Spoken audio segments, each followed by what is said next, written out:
seja, um contrato longo, mas eu acho até um contrato justo, porque 24 meses para um jogador de 32 anos eu acho ok. De fato, vai estremecer aí o futebol brasileiro. Eu, particularmente, fico muito feliz de ter dado essa notícia, porque, de fato, me deu um trabalho absurdo apurar essa informação. Não é uma coisa de agora. O debate sobre esse assunto ele vem sendo alimentado por novidades que não são novas. Porque estamos aí, mais uma vez, vamos ter que falar sobre isso, no meio de uma discussão sobre liga, não temos nenhuma, temos 2 projetos. É uma coisa nunca vista.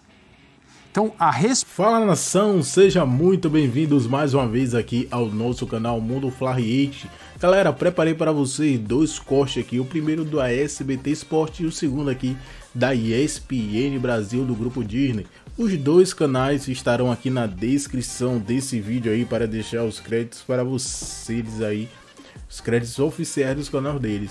Então, se vocês querem nos ajudar a trazer conteúdos diários para vocês como esse de pré-jogo, pós-jogo, análise completa dos comentaristas, negociações e novidades de última hora do time mais amado do Brasil, Flamengo, deixa aquele like, se inscreva aqui no nosso canal, ative o sino e compartilhe aí nossos vídeos com seus amigos, que aqui você ficará por dentro de todas as notícias e últimas atualizações do Mengão. Flamengo entrará em campo agora nesse sábado contra o Atlético Mineiro fora de casa, a partida válida aí pelo Campeonato Brasileiro. Mas antes, galera, vamos saber aqui as novidades do Flamengo. Feliz, né? Um drone poderoso ontem, olha o sorriso dele. E esse é o Flamengo de Copas, né? Porque o Flamengo... O que você tá rindo? Pois é, o Flamengo Campeonato Brasileiro não joga desse jeito. Por que acontece isso? É uma resposta que eu não tenho, talvez nem o São Paulo tenha, e só os jogadores possam ter. Mas você tem uma resposta.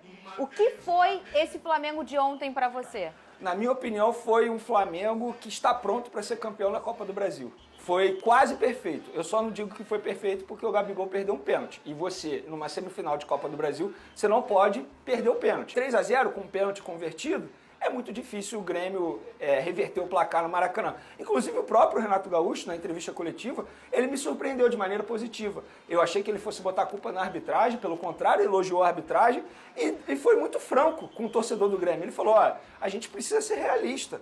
A gente está falando de um Grêmio que acabou de subir de uma segunda divisão, que mudou muitos jogadores e que tem um elenco abaixo do elenco do Flamengo. Fernanda Maia, se a gente for analisar as substituições no segundo tempo, é a prova viva. No segundo tempo, o São Paulo bota Everton, Cebolinha, Pedro e Alan. E o Grêmio bota quem? Foi quem que botou o Grêmio no segundo tempo? Botou Enfim, o Gabriel, botou o Zinho, botou o moleque da assim, base. Com todo respeito aos jogadores do Grêmio, mas não é o mesmo nível.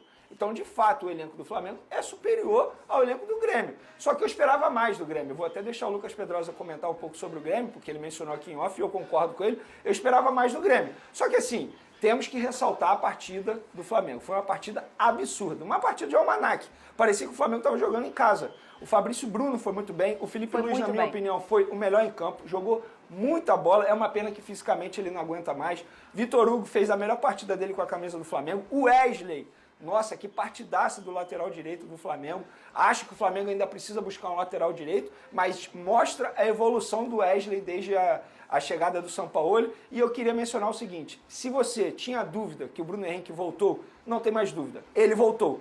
E repito, ele é o principal reforço, entre aspas, do Flamengo para esse segundo semestre de 2023. Esse que foi o jogo número 200 do Bruno Henrique com a camisa do Flamengo.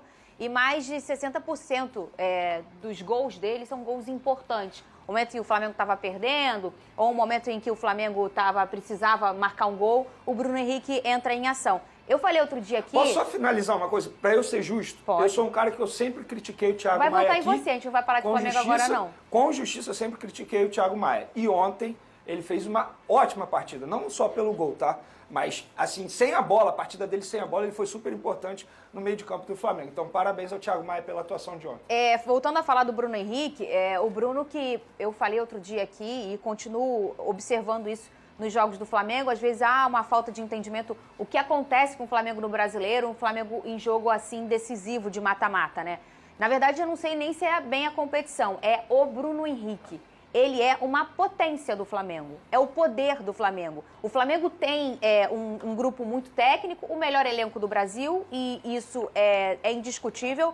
Mas o Bruno Henrique, ele não é a cereja do bolo, mas ele é a potência mesmo do Flamengo. E mais uma vez ontem ele participando ativamente de um gol importante, que foi o primeiro gol do Flamengo. O que a gente comentou aqui em off é o seguinte, eu acho que foi um casamento ontem. O Grêmio fez uma partida terrível e o Flamengo fez uma ótima partida.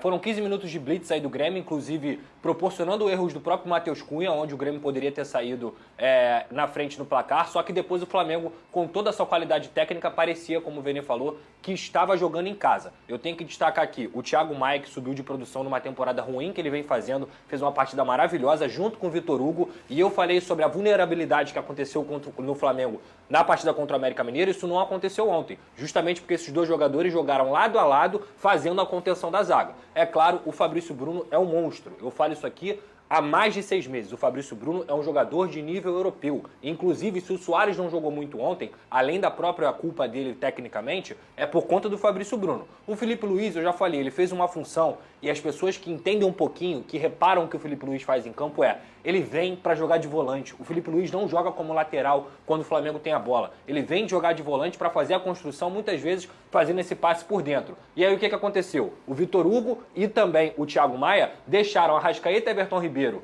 Pedro, o Bruno Henrique e o Gabigol serem o que eles são.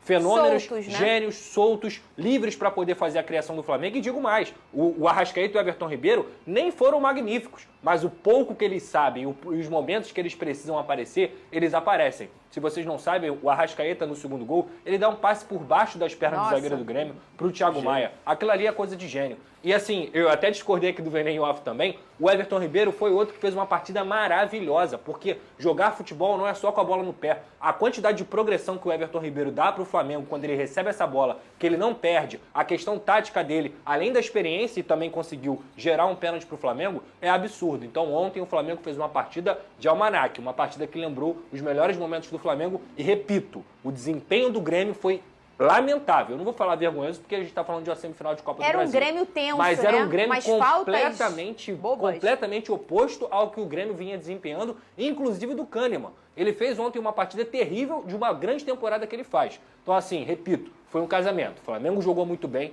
e o Grêmio jogou muito mal. E depois da partida, claro, o Jorge Sampaoli, treinador do Flamengo, elogiou o desempenho do time. A diferença futbolística foi maior que os 2 goles. Eu penso que o time jogou partido, uma definição de semifinal de... Então, ele disse que precisa melhorar no Campeonato Brasileiro, que o time precisa ter a mesma concentração, a mesma pegada no Campeonato Brasileiro. E de fato precisa, porque isso é inexplicável. É o mesmo time. Por que não jogou desse jeito contra o América Mineiro no último final de semana? Que era uma partida que o Flamengo tinha a obrigação de ganhar dentro de casa para mais de 60 mil pessoas. De fato, o São Paulo está certo. Os jogadores precisam ter a mesma concentração no Campeonato Brasileiro. E em torno disso aí, ô Vene, tem essa enquete de hoje para você, porque o Flamengo tem atuações diferentes na Copa do Brasil e no Campeonato Brasileiro. Vota lá, desistiu do Brasileiro é a primeira opção, virou time copeiro é a segunda opção, foco onde paga mais é a terceira opção, título da Copa é mais fácil é a quarta opção. Bom, a quarta opção é uma loucura, né? Uma Copa do Brasil nunca pode ser fácil. É claro que a gente sempre fala aqui que o brasileiro vence, entre aspas, o melhor, porque todos se enfrentam em casa e fora de casa, e numa regularidade vai vencer quem tem um elenco melhor, enfim.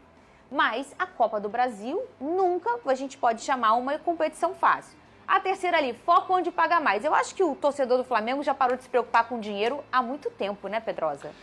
O torcedor sim, mas a diretoria tem um planejamento todo ano em questão orçamentária. Só que eu não acho que é isso. Não. Inclusive, eu tenho uma opinião bem diferente em relação à questão de joga muito na Copa do Brasil e joga menos no Campeonato Brasileiro. Eu acho que são partidas com teores diferentes que trazem motivações diferentes. E, pra ser sincero, o time que jogou contra o América Mineiro não é o mesmo time que jogou ontem contra o Grêmio. Eu repito aqui, o Gerson jogou contra o América Mineiro e quem jogou foi o Alan. O Zupan não tem pra ninguém mesmo, o elenco é deles. Bom, esse elenco já foi do Renato também. Na comparação de elenco, dentro de campo tem tido, né? O Flamengo não ganhou todos os títulos, né? Sim. Eu até acho que nessa temporada, me parece claro, né? A diferença entre o Flamengo e os demais dentro de campo, ela é menor do que a diferença que o elenco sugere. Certo. Isso porque o trabalho de diretoria, das comissões técnicas anteriores, nos últimos anos, isso tudo atrapalha que o Flamengo, de fato, desfrute da diferença que existe de elenco entre ele e os demais. A diferença no campo tem sido menor, embora o Flamengo tenha brigado por quase todos os campeonatos. É verdade, o Flamengo se organizou para ter esse elenco. Essa é a política de contratação, esse é o projeto esportivo e isso leva o Flamengo longe. Eu só não acho que o jogo de ontem tenha passado por isso. Porque a hora que os caras entraram, que a plaquinha levantou, o jogo estava resolvido. Né? Assim, o jogo foi resolvido no primeiro tempo e na expulsão do Kahneman. Né? O jogo foi resolvido aí. Então é evidente que o Flamengo tem um elenco superior ao Grêmio e aos demais times. Só discordo que a entrada do trio que estava fora, fala, tá vendo? É por isso que não deu certo. Não deu certo porque o Flamengo é um time melhor do que o Grêmio e resolveu a parada antes mesmo de trocar os jogadores. Mas que quando troca, você olha e fala, meu Deus do céu, mas agora não tem o que fazer, agora que não tem o que fazer. O jogo já ganhou, exato. O Luiz Araújo foi a substituição da Cera. Sabe aquele dos 90 minutos? Põe alguém aí pra dar aquela acalmada, o relógio correr. Luiz Araújo. Mas é isso. Como amostra do poderio do Flamengo e da quantidade de jogadores acima da média que o Flamengo tem, o jogo de ontem ele vale. Pô, é só você olhar, sobe a placa, os jogadores que entraram. Agora, como argumento para explicar o que aconteceu no jogo e o que deve acontecer no confronto, até agora, nenhuma novidade, porque, como disse o Gustavo, quando esses jogadores entraram, não havia mais praticamente nada para se fazer no jogo, em relação ao resultado. E não se fez, né? Essas questões, eu acho que são importantes, precisam ser discutidas, a diferença de capacidade de investimento, as disparidades de orçamento, tudo isso é bastante antigo no futebol brasileiro, não é uma coisa de agora. O debate sobre esse assunto, ele vem sendo alimentado por novidades que não são novas. Porque estamos aí, mais uma vez, vamos ter que falar sobre isso, no meio de uma discussão sobre liga. Não temos nenhuma, temos 2 projetos. É uma coisa nunca vista. Então, a responsabilidade por esse estado de coisas é dos dirigentes do futebol brasileiro, de todos eles, de todos, que até agora mostraram essa chata, incômoda e repetitiva incapacidade de se sentar do mesmo lado da mesa para tratar com quem quer que seja a respeito de um produto que pertence a eles e sobre o qual eles têm que discutir fora do campo como parceiros, por mais quente que seja a rivalidade. E a temperatura da rivalidade não vai diminuir, não vai desaparecer, muito menos, se eles se entenderem como sócios fora do campo. O problema é justamente esse.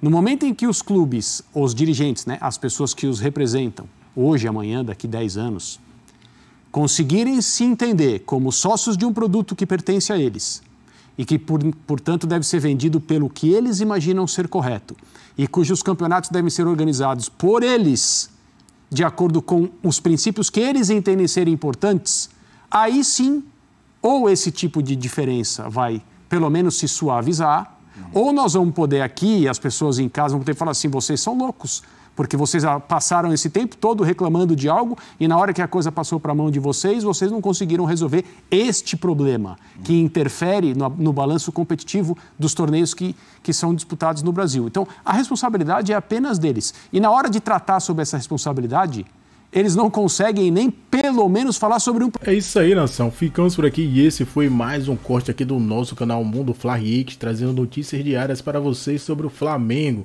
Então, se você é novo por aqui, peço a vocês que deixem aquele like, se inscreva aqui no nosso canal, ative o sino e compartilhe aí nossos vídeos com seus amigos, que aqui você ficará por dentro de todas as notícias de pré e pós-jogo e análise completa aí do time mais amado do Brasil, Flamengo. Ficamos por aqui e até o próximo vídeo.